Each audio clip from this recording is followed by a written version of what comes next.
Are you a citizen of the world? Do you aspire to be one? Do you have global business ambitions? Then you should be interested in the Business School for the World, INSEAD. Its Global Director of Admissions and Financial Aid is our guest today. Welcome to Admission Straight Talk, the podcast dedicated to graduate admissions and helping you approach the application process thoughtfully and successfully. Your host is Accepted's founder and world-renowned admissions guru, Linda Abraham. At Accepted, our mission is to get you to that unforgettable moment when you read your acceptance email and shout, "Yes, I'm in!" Confident you'll be attending the perfect program to help you launch the career of your dreams. Welcome to the 417th episode of Admission Straight Talk, Accepted's podcast. Thanks for tuning in. Before we get to our wonderful guest, I'd like to invite you to join me tomorrow live for a Q&A on applying to business school and a test-optional application surge. Experienced MBA admissions consultants and former admissions committee members will be on the panel to answer your questions. Register ASAP at accept.com/417QA. It's free, and don't miss tomorrow's event. It gives me great pleasure to have back on Admission Straight Talk, Virginie Fougea, Global Director of Admissions and Financial Aid at INSEAD, the Business School for the World. Virginie, welcome to Admission Straight Talk. Thank you for having me. My pleasure. Can you give an overview of the INSEAD MBA program for those listeners who aren't that familiar with it and focusing on its more distinctive elements? Sure. So INSEAD was started in 1960.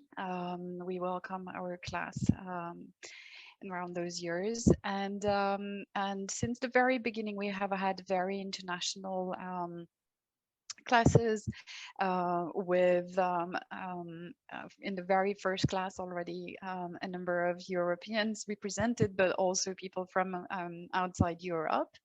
And until now, we have, for example, 92 different nationalities in the current classes. So that is definitely in the DNA of the school. We have a campus in Fontainebleau in France, which is 60 kilometers south of Paris, and as well a campus in Singapore. And we have a hub in San Francisco that is the newest one, and we also have a campus in Abu Dhabi. Wow. So the Middle East, Asia, Europe, and the United States, and North America, basically. Correct. Yes. Wow. Yeah. Pretty. And that really is a business school for the world. Yeah, and that was the idea, was also to allow people to be on the grounds and not just talk about how to do business in Asia without having put a foot on the continent. Right. Yeah. Right. And now, go ahead. Sorry, and so for MBA, we have an MBA MIM, Master in Management, Executive MBA, Executive Master in Finance, and for MBA, we welcome 2 classes. So one in September that starts at the end of August, beginning of September. One starts in January every year, and we welcome roughly 500 students total per class, with 300 in Fontainebleau and 200 in Singapore. Now, I know that it used to be really easy for students to move among the campuses, and most students did not attend the entire program in one campus. How has the COVID travel restrictions affected that? So it did affect some people during their studies. So those ones who were in the 2020 classes last year, because obviously all the borders were closed and shutting down, and you couldn't reorganize your plans, and so those people obviously had to stay on the location where they were. However, quite a number of people decided when the countries were closing down their borders, they decided to go back home. We had a few people doing that. Others deciding to stay in Fontainebleau or in Singapore and staying and keep sharing their apartments with their roommates. So and for to be very honest, now with the quarantine and the fact that the countries have kind of reorganized the travel, and the possibility to enter the different countries. We are able to have all our students in person on both our campuses in Fontainebleau and Singapore. Wonderful. And for example, we just had the master in management students who just all went to Singapore all together. So they spent the first part of the program in France, in Fontainebleau, and they all moved, the 90 of them moved to Singapore for the rest of their program as planned. So they were basically like a pod. They were their own pod. They were together and they stayed together, and then they could travel. Exactly. Together. That's the purpose. That's the idea with the MIM, is that they stay together. And obviously they had to plan the quarantine, and we facilitated all the visa and made sure that everyone could join. Yeah. Okay, great. What don't people know about INSEAD that you would like them to know? What's a common misconception? The first one I hear when I speak with prospective applicants is do I absolutely need a 700 GMAT? Okay, go for it. And my answer is always, well, if you want a 700 GMAT for yourself, then go for it. You have my permission. Yeah, exactly. But if it's just purely for INSEAD, maybe a 700 is fine, but maybe you want also to be realistic and think of what is the score that will make you happy, and that you will feel I did well, because not everyone is comfortable taking a standardized test. Not everyone is good at math, or not everyone is native English speaker and can fully write in English. So depending on all this, we are happy with any score that is more or less above, somewhere close to 600 and above, is a competitive score for us. So.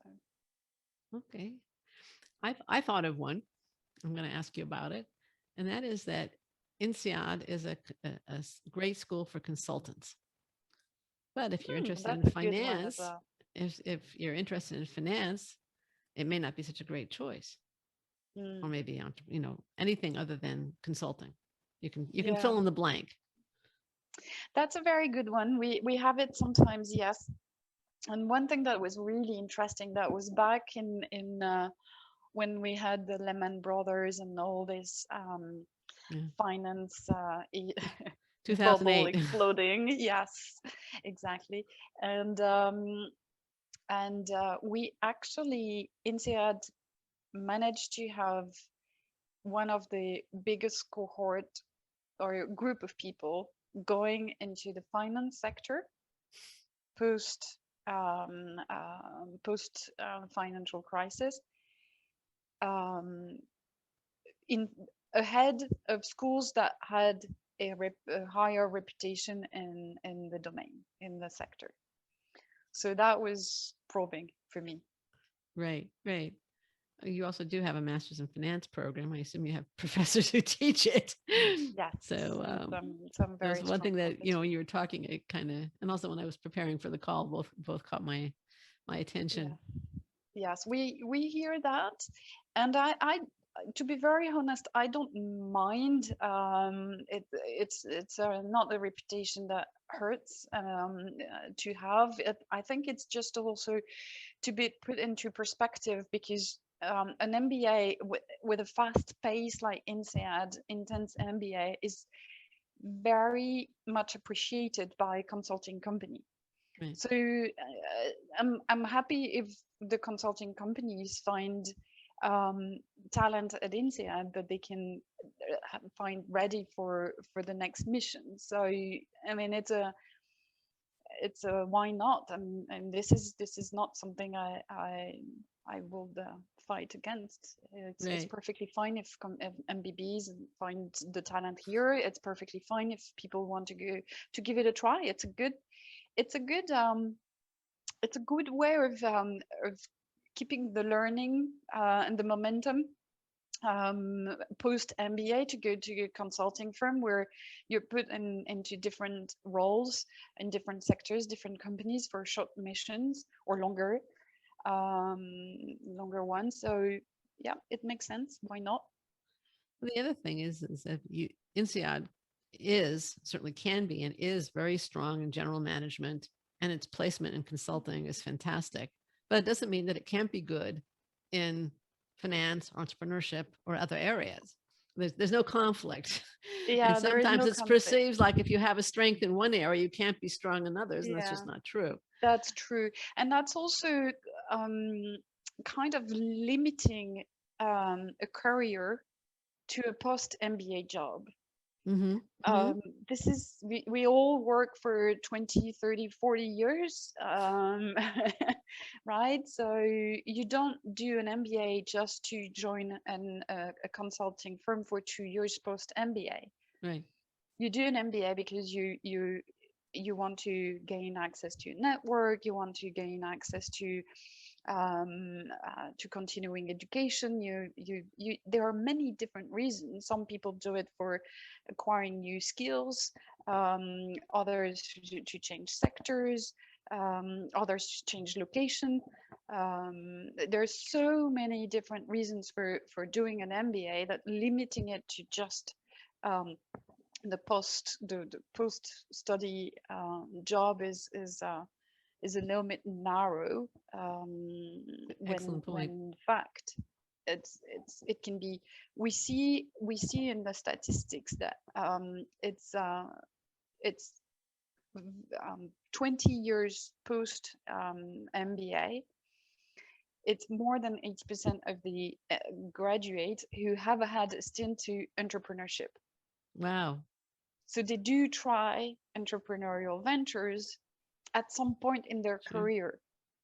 Right. It might not be just right after MBA. It can be 10 years down the road, or 20 or 25. So that's really interesting to observe. Right. And I think you're 100% right about the longer term perspective being the one that applicants should keep in mind. Now, we touched on COVID restrictions in terms of travel between INSEAD's 4 campuses around the world. But what about, how has COVID affected the student experience on campus? I mean, first of all, are they in class? Is it a hybrid model? What about the kind of informal interactions, activities that students had enjoyed pre-COVID? So very early on, we decided to try as much as possible to remain open and to welcome people in person. So we welcomed the MIMS on 1st of September 2020, and the MBAs a couple of weeks after, and at the end of September, in person. Obviously, at the same time, some people had to be on quarantine or started in person, but then I had to move online because they wanted to self-isolate themselves, or for any reason they had to be online, move online. And we gave the opportunity to everyone who wanted to connect remotely at any point of time. So we always have both people who log in and people who are in the classroom. So it requires a lot of attention and effort from the faculty.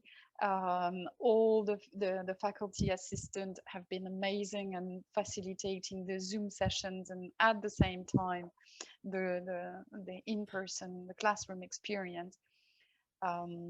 So it's whether you call it hybrid or dual or asynchronous or synchronous, we are all used to this, but this new terminology. But what I do know is that basically the bottom line is we want people in person as much as possible, respecting the fact that some will have to be online at some point, and might be just 2 weeks away and then coming back. So we realize that. So that is the bottom line. Then in terms of, to your question about what has changed, obviously it changed in the delivery format, obviously, with a lot more content online, like also the recruitment activities to recruit our graduates. Obviously, that has moved online for the vast majority, to say the least. And so a lot has moved online in the format, but also in the content. So the content was adjusted to fit the new world, the new opportunities. So the faculty developed new content to be relevant to what was happening currently in the world. Yeah, it's been a challenging year. Now, are students still meeting either? Are they actually? I'm sure they're meeting, but are they meeting online or offline? Let's say for club activities and extracurricular activities, or does that depend upon the location and let's say the level of shutdown that you're dealing with at a particular point in time? Yes, so that will depend. Indeed, the student clubs are still meeting whenever possible in person. Okay. However, they also leverage what turned out to be good opportunities, because we have seen, for example, the entrepreneur club, the entrepreneurship club, or the Africa Club, that managed to have guest speakers online that they would have never been able to bring on campus otherwise. Right. So that was really interesting to see that the quality of the speakers was remarkably mentioned and mentioned more often from within the student population, because they could indeed have access to people that otherwise would have had to travel all the way to Fontainebleau or Singapore, and appreciated the not having the commute. So that was a silver lining. Exactly. Right. Yeah. Let's turn to the admissions process and the application process more. You were last on Admissions Straight Talk in November 2018, believe it or not, just about 2.5 years ago. And that was episode 285, which can be found at accepted.com/285. And I would encourage listeners to go and listen to it, because we're not going to rehash it. It was a really informative discussion of the different elements of INSEAD's application, the motivation essays, the CVs, letters of rec, and the video interview. Has anything changed in the application or your evaluation process in the last 2.5 years?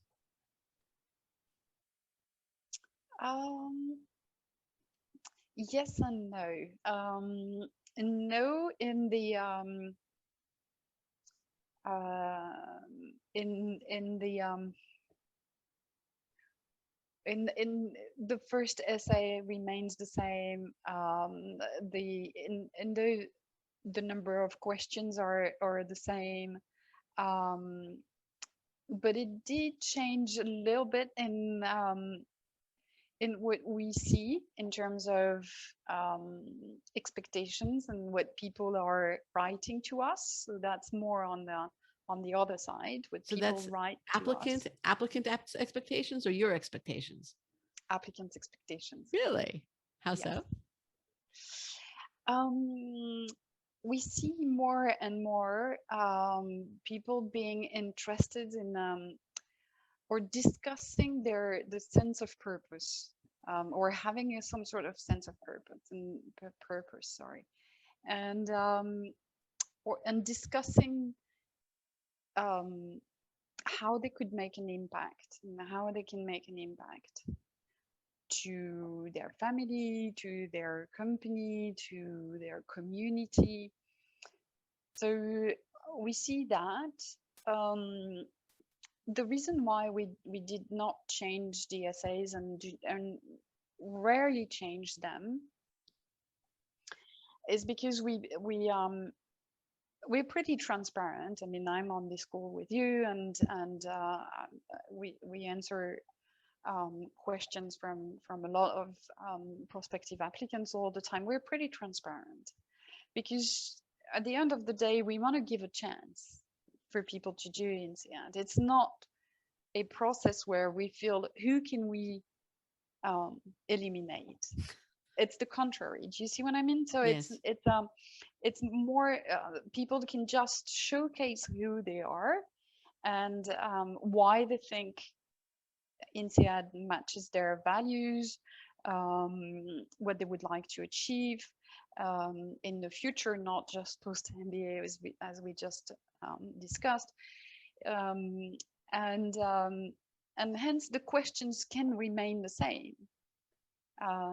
As long as people just have this understanding that it's about them, and since we are all different, we all think differently, all have different value set. As long as people have an opportunity to explain those passions, those motivations, then that makes a unique essay, right? So that's the way we go about it. So, and also because the application journey, we view it as part of this some sort of starting point. It starts a little bit with the marketing activities and the type of first initial contacts, but it also, together with the application form, it's a career journey that people start, and this self-introspection and reflection on why an MBA at this point in their career, why at this school rather than the other one. Do you see what I mean? So we obviously, from that moment, the essays can remain pretty much the same. Right. Not sure that makes sense. Well, I think it was an interesting insight that applicants are talking about a greater purpose, if you will, in their essays more than they were 2.5 years ago. But wasn't 2.5 years ago also a time when there was a little bit of a rebranding at INSEAD, where INSEAD started to focus more on a greater social good in its mission? The business is a force for good motto. I think that's a very good point. Maybe it's linked. I think this is more of a generational expectation. My kids are 25 and 23, and they're right in the same sort of, of expectations for themselves. And then when they are looking for a company to recruit them, they look at the value of the company. And I must admit that when I started my career, I was not paying too much attention to the values of a company. Barely the gender diversity within the company, right? I was probably looking a little bit of some role models, but not so much. And this generation pays a lot of attention to this sort of information as well. Interesting point. So I think there's a real confluence of trends, if you will. Yeah. INSEAD was changing, the generation was changing, and they were changing in the same direction. Now let's touch on the interview for a minute. Is the interview entirely virtual now? The admissions interview I'm talking about at INSEAD. Yes, they are. Yes, since the very beginning of this pandemic. Yes. Do you see them going back to being in person when we get beyond this? I think we will let people decide. Pre-COVID, we were more or less requiring face-to-face interviews because not everyone was at ease with a a conversation like we are having at the moment. Right. I think, and we didn't want to jeopardize people's chances by putting the computer between them and their interviewer. I think now people figure that out, and can be very persuasive and can have this eye contact and the right level of body language, which is also part of an interview. I think people got that now. So we will, I think it remains to be confirmed, but I think we will give the option now. Right. So it that also might is stay as with much us. as expensive for people who would have to travel. So because thanks to the wide network, most of the time we could find alumni within the country where the applicants were based. Right. However, you're very right. Sometimes that wasn't possible, or also because in the interview selection that is done by the admissions officers in my team are not randomly selecting interviewers. It's a match.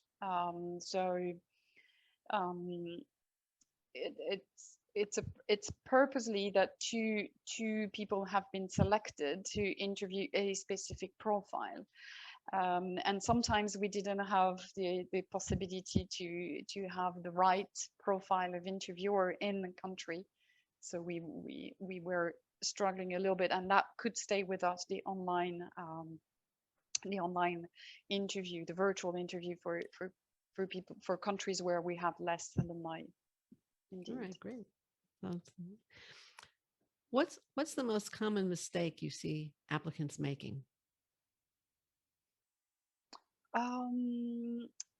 Some people are over prepared, and when I say over prepared, is that you try to scratch the surface and you dig further to try to understand who is the person behind, and we just have canned answers and pretty prepared and authentic speech that could fit any school, and just people that just don't have, and it makes us feel, well, have you done your due diligence? Do you know what is INSEAD all about? And if it's not INSEAD, the other school.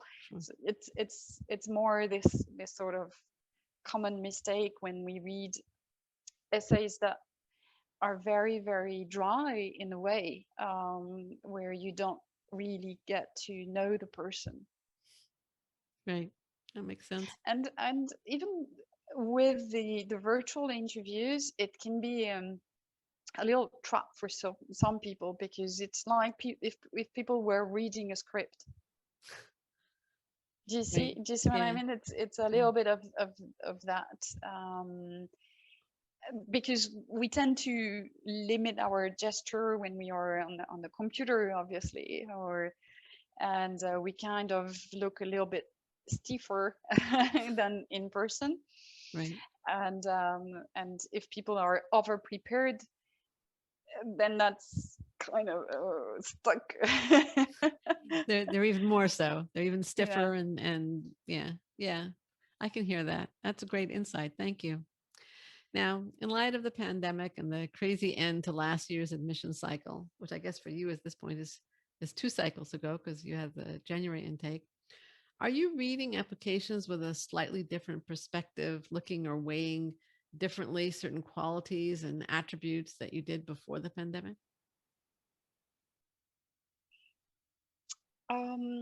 Yes, I think this pandemic offers opportunity to push our limits, to probably stretch ourselves a little bit more further, a little bit more, and to work on our resilience. And these are things that now could be showcased in an application form, and I think it gives opportunity for people to explain that as well, because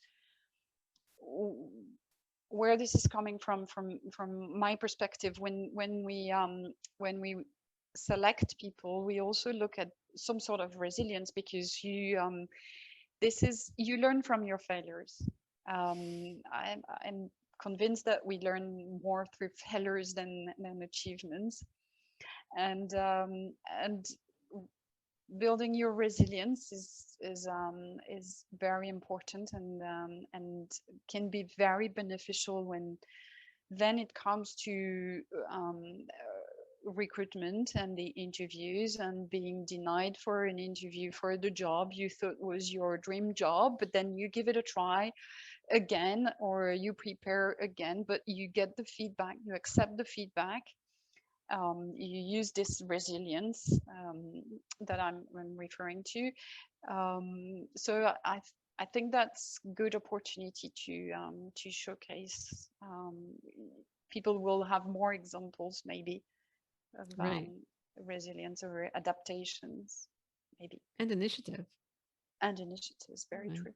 Adaptability, yeah. Right. Now, one of the things I think that COVID has triggered, at least in the United States, is a move to go test optional, GMAT, GRE optional, more options with testing, or for schools that require the test to be more generous in offering test waivers. Does INSEAD have any plans to go in that direction? Not at all. Okay. And not at all. And let me be very honest with you. If we were to recruit from a very predominant market like France, or where everyone had a similar type of undergrad studies and GPAs, yes, we could apply a template and a pattern and know that above that GPA, likelihood that you get a good GMAT score is very high. Right. You graduate from a well-known school in the US, you score that GPA, I can predict your GMAT. I'm not, I mean, that's, sorry to be blunt, but maybe you don't even need the GMAT. You can just predict that they will do well in their classes. Yeah, exactly. Yeah. Very true. So because of the diversity we recruit from, the number of languages that are spoken, it's only 20% of the class that will have English as their native language. So when you bear that in mind, your ability to speak English becomes important, hence the verbal section of the GMAT, and that cannot be found anywhere else in the GPA from your undergrad studies, except if you have studied in a English-speaking institution, but that's not the case for the majority of our students. Similarly, the way you teach math in an Anglophone country is very different from the way you teach math in a Francophone country, or in Spain, or in other countries in the world we recruit from. So for that reason, we will need standardized tests, not to eliminate people or to make a cutoff, but just because otherwise we have no understanding, as you rightly pointed, we don't have enough elements to be able to fully assess and fully and fairly assess the future academic capacity. Makes sense. Yes, that makes a lot of sense, just because of the diversity of backgrounds that people come from to INSEAD. So right now, well, it's now the very end of March as recording this. This will air in early May, the show. What advice would you give to someone in the midst of preparing for an application for your January 22 intake? In other words, that would be your June 18th or your July 30th deadline. So they're coming up against it. They should be in the thick of it. For the last round, we do have places. We will have places for the last round. However, if people are heavily dependent and relying on scholarship, then the round 4 is a little bit risky because we will have less scholarships offerings for that round. Good to know. Also, it can be a little bit stretched for people. We have what we call a P0, which is an onboarding online module that is happening before the start of the program. And so the program is 1 year, but we kind of start 2 months or 3 months before by releasing some material. This material is not mandatory, but highly recommended. So if people are admitted with the last round, sometimes if they're not taking days off and they plan to work until the start of the program, they find it very difficult to complete the P0 material. Right. And in the P0 material, we have things like CV preparation, how to prepare a winning CV. We have mock interviews. We have a number of activities that will belong to the Career Development Center and activities. So they're quite important. We also have a management course. We also have a coaching program that starts before. So it's though people can complete it in 1 week, just locking themselves in their bedroom for a week, it can be completed in a week, but it's recommended to do it approximately a couple of hours per week on a window of 2 months, for example. So that's much better and beneficial. So round 4 has a little bit of this disadvantage unless people are ready to quit their job the moment they hear about the final decision. They already have the finances sorted. They are ready to come to Fontainebleau. They don't need a visa or ready to go to Singapore because they already have an entry pass for Singapore, for example. So bearing that in mind, the selection will be the same and the quality we're looking for will be the same. Great, thank you. What advice, changing gears slightly, would you give to someone thinking ahead to a fall 2022 matriculation or later and an application for a later application? In other words, they're not in the thick of things. They're planning ahead. Any suggestions for them? Yes. First of all, well done, because it's something that takes a couple of months, definitely more, but maybe a couple of years to decide to do an MBA, because it's the GMAT prep. We covered that, but it's also the essays for us. It's important to dedicate time, but it's also informing the people you will ask recommendation from. It's not doing you any favor if you were to write to the person, can you please recommend me for that program 24 hours before the application deadline? Right. Even a week before. Yeah.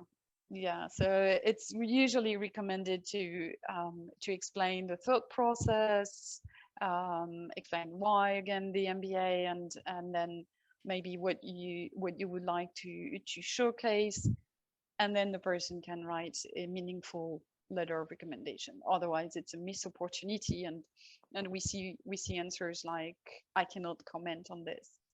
And I always feel that's a pity, and we just disregard the letter of recommendation. It's a waste of recommendation. A waste of opportunity. Absolutely. Yes. What would you have liked me to ask you? It's a freebie.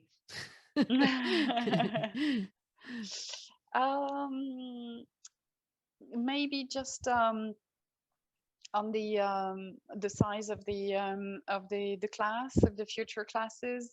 Go for it.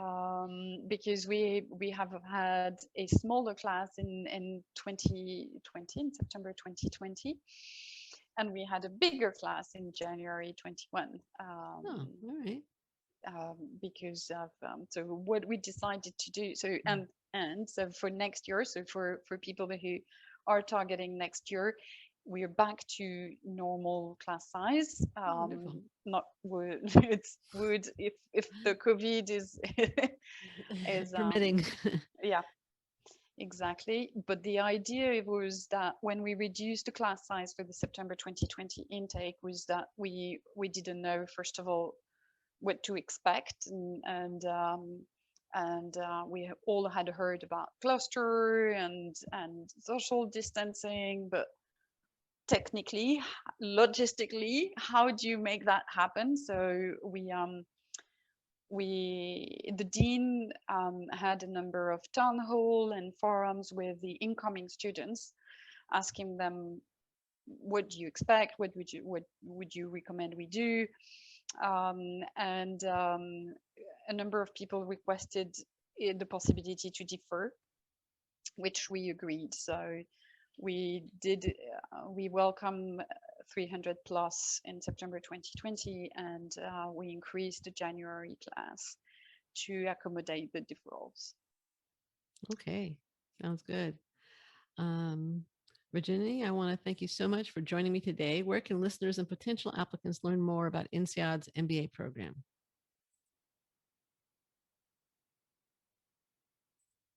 You there? Yes, I am. Oh, did you hear me? I'm sorry. I said, No. Virginie, thank you so much for joining me today. It's really been very informative, delightful talking to you as always. Where can listeners and potential applicants learn more about INSEAD's MBA program? Thank you very much for welcoming me and having me.